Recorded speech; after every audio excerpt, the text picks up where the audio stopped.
las paredes y los techos. Y en otros ejemplos sí la tenía. Parecía posible entonces. Las fachadas del santuario fueron... Podemos mostrar cómo se veía el templo cuando Jesús vivió. El punto principal de la ciudad, blanco y oro, con plumas de humo subiendo de los altares de sacrificio en el frente de este. Cuando Jesús vino a Jerusalén para sus últimas Pascuas, habría habido un cuarto de millón de visitantes ahí.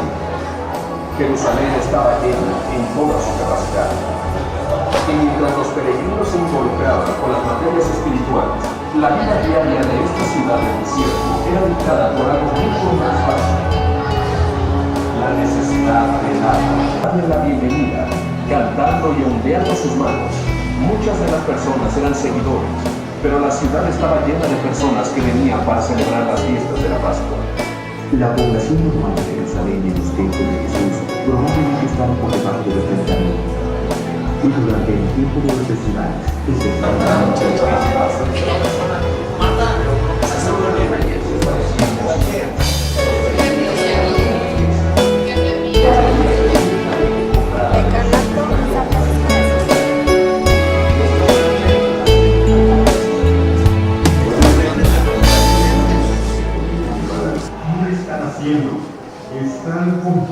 Durante el trabajo de los ingenieros, sobre todo se trata de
Entiendo que van a asistir también personas de otras parroquias cercanas.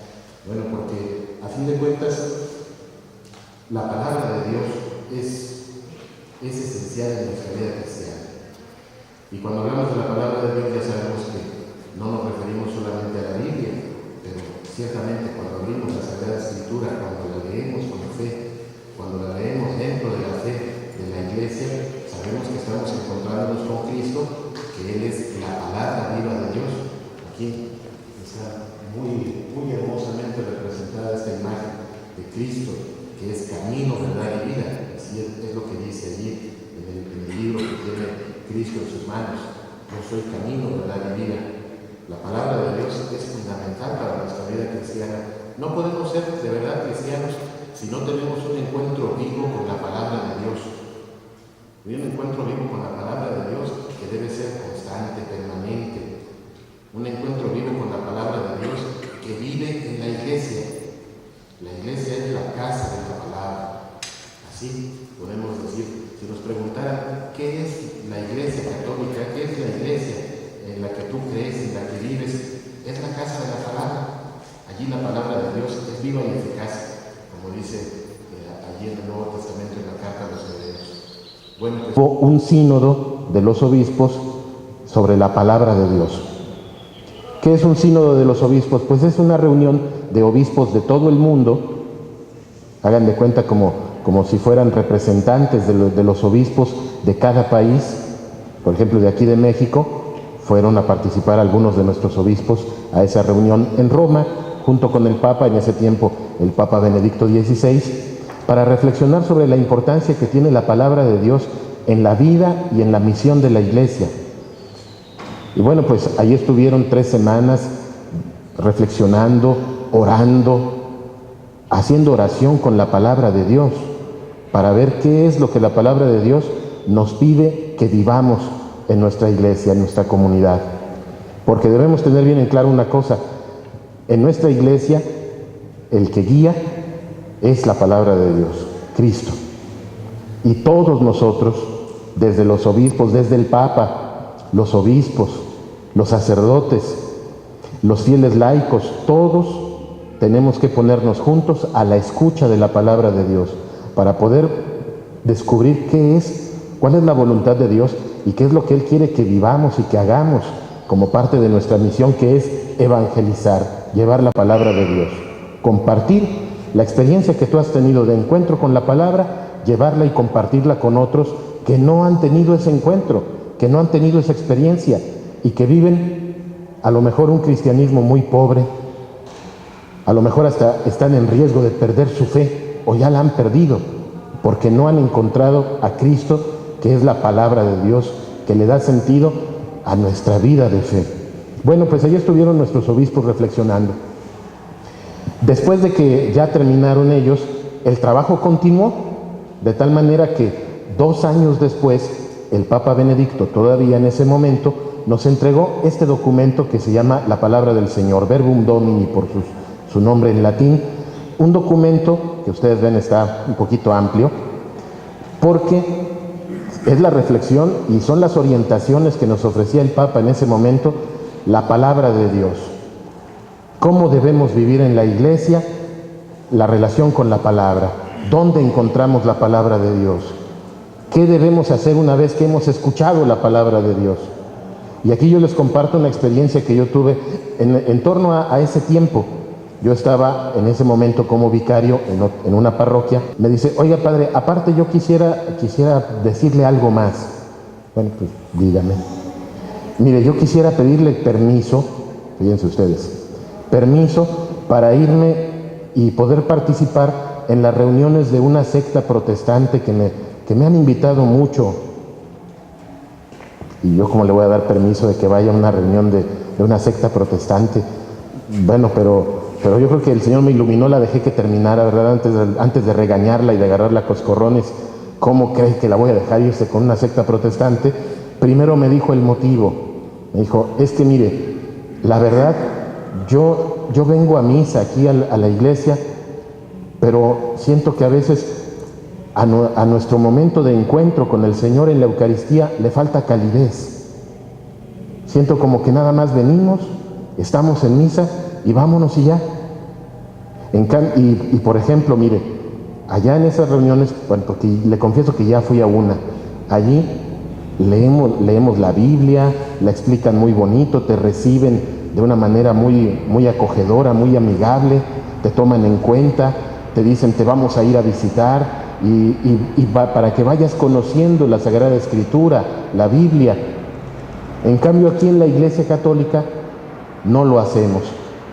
Bueno, pues yo lo primero que a mí me hizo pensar mucho fue, bueno, efectivamente, ¿qué idea podemos tener de que en la iglesia no leemos la Biblia? ¿Cómo que no leemos la Biblia? Claro que sí. Simplemente cada domingo las lecturas bíblicas de la Santa Misa son una catequesis, son un camino de fe que, si lo vamos recorriendo con la iglesia, alimenta y nutre nuestra fe.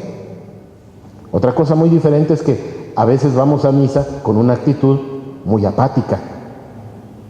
Es más, ni siquiera con la actitud así como de escuchar verdaderamente, porque esto va a ir a dar a la escucha, lo que significa verdaderamente escuchar.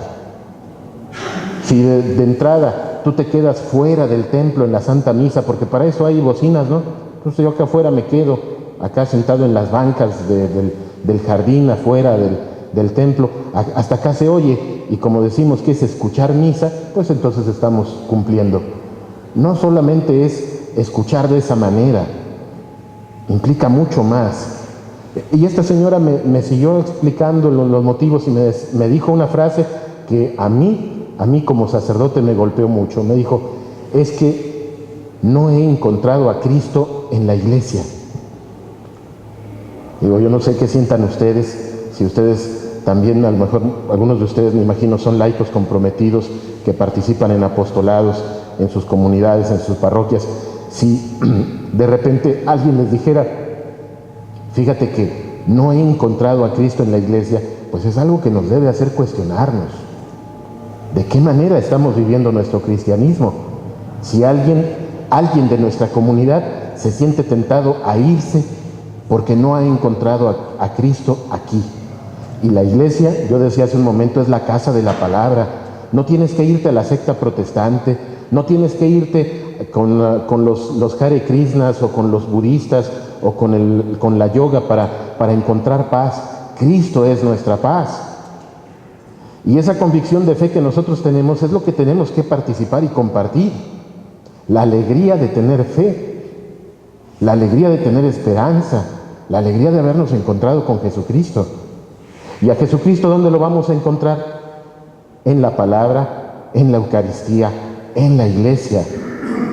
¿Se acuerdan ustedes de ese pasaje del Evangelio de San Lucas, los peregrinos de Emaús? ¿Dónde encontraron ellos a Jesús? En el camino. Y para San Lucas, el camino es la iglesia, porque los discípulos vamos caminando detrás de Jesús y los discípulos somos la iglesia. Bueno, entonces en el camino Jesús les explicó las Escrituras. Cristo resucitado se hace presente en el camino, en la iglesia. Les explicó las Escrituras y ellos sentían que su corazón ardía cuando el desconocido aquel, porque ellos no reconocían a Jesús, ellos sentían arder su corazón cuando Él les hablaba de las Escrituras. ¿Tú sientes arder tu corazón cuando lees las Escrituras? ¿Tú sientes arder tu corazón cuando participas en la iglesia, en la liturgia y se lee la palabra de Dios? Bueno, pues esto es algo que tenemos que preguntarnos. Y luego, cuando llegaron con aquel desconocido al lugar donde iban a pasar la noche, a la posada, el desconocido tomó el pan, pronunció una bendición, lo partió y se los dio. La Eucaristía.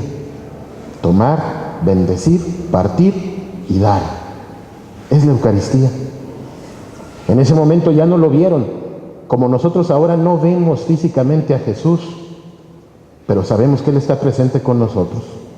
Entonces, esa frase de esta señora, no he encontrado a Cristo en la iglesia, tiene que hacernos a nosotros pensar, bueno, y nosotros que formamos la iglesia, porque la iglesia la formamos todos, no solamente responsabilidad del señor cura, de los padres o de las monjitas, a ver qué van a hacer de la iglesia, de manera que no se nos vaya la gente con los protestantes. No es ni siquiera eso, no es solamente como una cuestión de, me explico bien, de rating, ¿sí? Como de, a ver cómo le hacemos, a ver qué nos inventamos para que la gente se quede con nosotros y no se vaya con los protestantes. No es eso, es compartir nuestra experiencia de fe, es que nos vean a nosotros cristianos que vivimos nuestra fe de manera alegre y comprometida, que nosotros cristianos sentimos alegría de ser cristianos, que Cristo ha hecho algo en nuestra vida que nos hace sentir felices. En los evangelios vemos que están llenos de testimonios de este tipo. Cuando Jesús pasaba por la vida de una persona, la vida de esa persona no podía seguir siendo igual. Acabamos de celebrar ayer la fiesta de San Mateo. Si asistieron ustedes a misa, si no pueden verlo luego en el Evangelio de San Mateo, el evangelista nos cuenta su vocación. Estaba él en la mesa de cobrador de impuestos porque era publicano. Los publicanos son esos en el Evangelio, los que cobraban los impuestos. Muchos eran corruptos. ¿Se acuerdan de otro publicano, Zaqueo?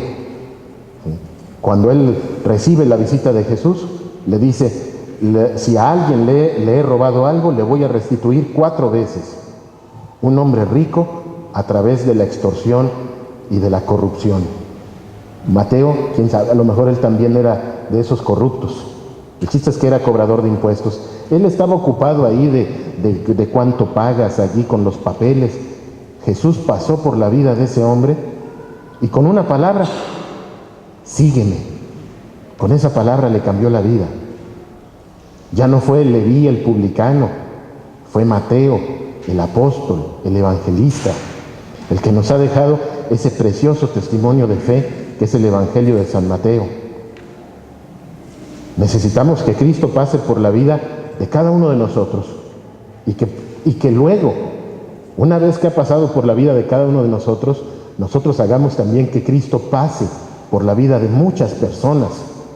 De eso se trata ser cristiano, llevar a Cristo dentro de nosotros para poder compartirlo. Bueno, entonces los obispos reunidos allí en ese sínodo reflexionaron sobre la importancia de la palabra de Dios, rezaron y luego el Papa 2 años después, en septiembre del 2010, ya van a ser 3 años de este documento, nos entregó esta exhortación, este documento que nos invita a que volvamos a tomar la Sagrada Escritura en nuestras manos, que le perdamos el miedo a la Sagrada Escritura.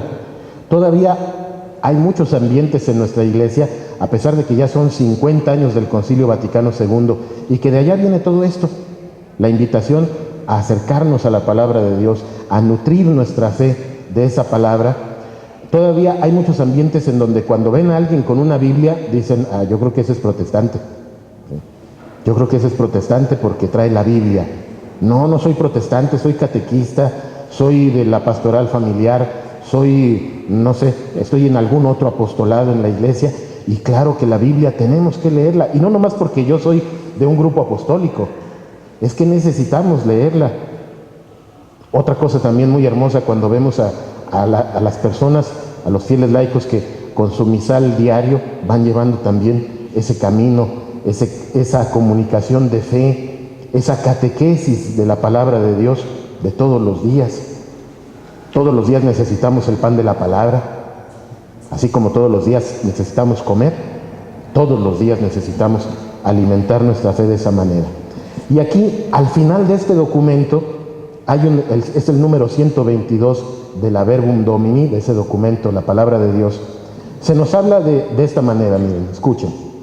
Después de que nos explicaron todo el valor de la palabra de Dios, que es Cristo que vive en su iglesia, cómo debemos leer la Biblia, cómo debemos orar con la Biblia, la Lectio Divina, que es algo tan hermoso cuando vamos aprendiendo poco a poco, guiados por el Espíritu Santo, a no solamente leer para saber qué dice la Biblia, sino que hacemos oración la Biblia, dejamos que la palabra de Dios se vuelva plegaria en nuestro corazón. Eso es algo muy hermoso.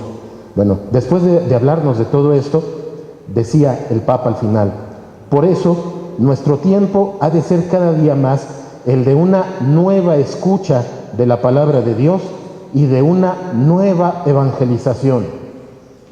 Nueva escucha, nueva evangelización. Una nueva escucha de la palabra de Dios. Bueno, ¿qué significa escuchar?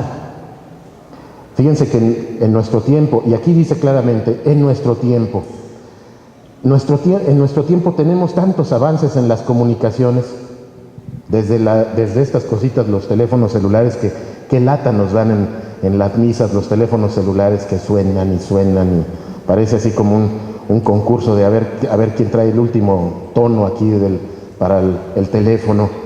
La televisión, que nosotros ya nos acostumbramos, pero todavía hace algunas décadas, poder ver lo que está sucediendo al otro lado del mundo, era algo increíble. ¿Cuándo vamos a poder enterarnos de esa manera de las cosas? La radio, que bueno, hace también ya muchas décadas, la radio también fue abriendo espacios de comunicación. El internet, no se diga. Ahora, bueno, algunos, los que ya estamos viejos, conocemos muy poco de internet, pero si ustedes tienen sus hijos, sus sobrinos, los nietos, los que ya son más grandes, que tienen nietos, ustedes ven cómo los niños desde pequeñitos ahora ya se mueven con una agilidad en las redes sociales. Pero qué terrible que no sepamos comunicarnos entre tú y yo. No solamente oír, sino escuchar. Escuchar con el oído y con el corazón. Y eso es diferente a nada más oír.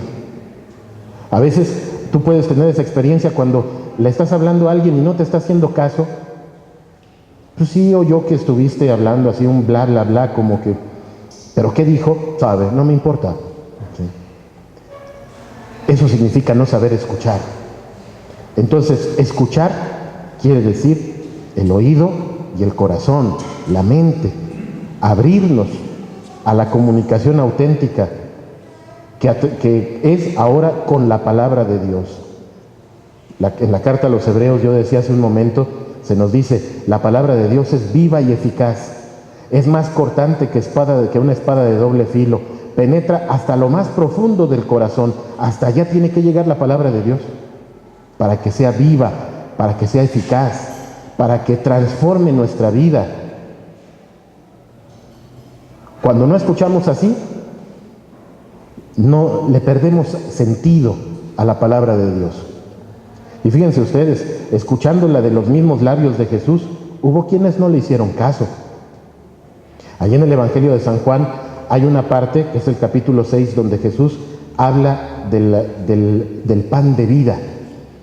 El que come mi carne y bebe mi sangre tiene vida eterna, y yo lo resucitaré en el último día. Mi carne es verdadera comida, mi sangre verdadera bebida. Y nos dice San Juan que después de ese discurso muchos empezaron a alejarse de Jesús. ¿Por qué? Porque esa forma de hablar les pareció absurda. ¿Cómo le va a hacer para darnos a comer su carne? ¿Se imaginaban que les iba a dar un pedazo de carne? No, Jesús no les iba a dar un pedazo de carne. Se iba a dar completo Él en cada pedacito de pan de Eucaristía. Pero, bueno, pues que coman mi carne y beban mi sangre, mejor vámonos, como que le falta un tornillo. Sus propios discípulos, algunos se fueron, y Jesús les dijo a los más cercanos, ¿ustedes también se quieren ir? ¿Y qué le respondió Pedro? Señor, ¿a quién iremos?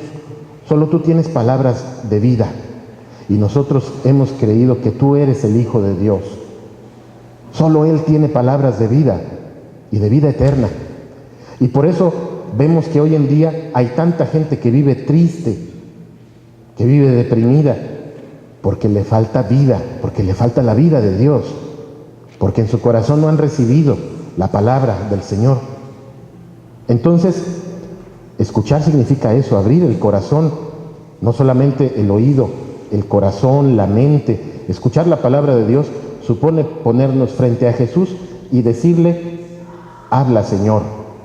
Así como el profeta Samuel en el Antiguo Testamento, habla, Señor, que tu siervo escucha. En el Antiguo Testamento hay un libro que se llama el libro del Deuteronomio. Es el quinto libro del Pentateuco. Génesis, Éxodo, Levítico, Números y Deuteronomio. El quinto libro de la Biblia. Allí se nos dice cuál es el mandamiento principal.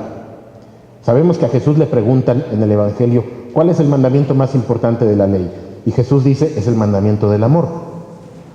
Amar a Dios con todo el corazón, con toda tu alma, con toda tu mente, con todas tus fuerzas, y a tu prójimo como a ti mismo. Ese es el mandamiento más importante, el más grande. Pero podríamos decir, el mandamiento básico, fundamental, es escucha. Cuando Moisés, el profeta, empieza a explicarle la ley al pueblo, ahí en el libro del Deuteronomio, les dice, escucha, Israel, el Señor nuestro Dios es el único Señor. ¿Sí? Ese es el mandamiento principal, el primero. Es el primer imperativo, la primera orden que Dios le da a su pueblo. Escucha. Porque escuchar significa obedecer, estar dispuestos a la obediencia de la fe. No solamente un cumplimiento farisaico de los mandamientos, no solamente un cumplimiento escrupuloso de, bueno, aquí dice que debemos hacer esto y que esto está prohibido. No solo eso, sino que es la obediencia de la fe. La obediencia de Abraham en el Antiguo Testamento, aquel a quien también nosotros nos atrevemos a decirle nuestro Padre en la fe. Toma tu casa, toma tus cosas, deja la casa de tu padre, deja tu tierra, toma tu mujer y vente a la tierra que yo te voy a mostrar. A los 75 años, casado con una mujer también anciana y estéril, te voy a hacer padre de una multitud de pueblos y a tu descendencia le daré esta tierra que tú estás pisando como peregrino. A los 75 años, en esas circunstancias, y Abraham sin preguntar nada, sin decir, oye Señor, ¿y hasta dónde me vas a llevar? El viaje es largo, ¿hay alguna guía? Dame un mapa por lo menos para saber hasta dónde voy a ir. Abraham simplemente obedeció la palabra de Dios y ese camino lo llevó hasta la patria celestial, hasta Dios. La tierra que él buscaba no era un pedazo de tierra en este mundo, era la patria celestial. Así la carta a los Hebreos nos dice también cuando habla del ejemplo de fe de Abraham. Escuchar significa entonces eso, disponernos a abrirnos de corazón a la palabra de Dios. Y qué difícil es hacerlo, sí, porque hay muchas interferencias, porque hay muchas preocupaciones, porque también está nuestro propio enfoque y nuestra propia conveniencia. Cuando la palabra de Dios no nos gusta, es muy bonito cuando leemos los salmos y las oraciones de la Sagrada Escritura. Qué bonito es escuchar del amor y de la misericordia de Dios, pero cuando vienen las exigencias del Evangelio, cuando vienen las exigencias de la palabra de Dios que nos pide conversión, el primer fruto de la escucha de la palabra de Dios es la conversión. Así como le sucedió a Zaqueo, hace un momento yo lo mencionaba, cuando se encontró con Jesucristo. Si ustedes recuerdan el momento del encuentro de Zaqueo con Jesús, él tenía curiosidad de verlo, se sube a un árbol, a pesar de que era un hombre rico, nada más que era chaparrito de estatura, pues él se subió al árbol y Jesús lo llamó: Zaqueo, baja de allí porque hoy me voy a hospedar en tu casa. La alegría de recibir a Jesús. Qué hermoso tener a Jesús conmigo, pero enseguida viene el movimiento de la conversión. Señor, si a alguien le he robado algo, le voy a restituir 4 veces. Voy a dar la mitad de mis bienes a los pobres. O sea, Zaqueo inmediatamente reconoció e identificó dónde le apretaba el zapato: en la avaricia, en la codicia, en el dinero ganado injustamente. Hoy el Evangelio de hoy nos va a hablar de eso, del dinero lleno de injusticias.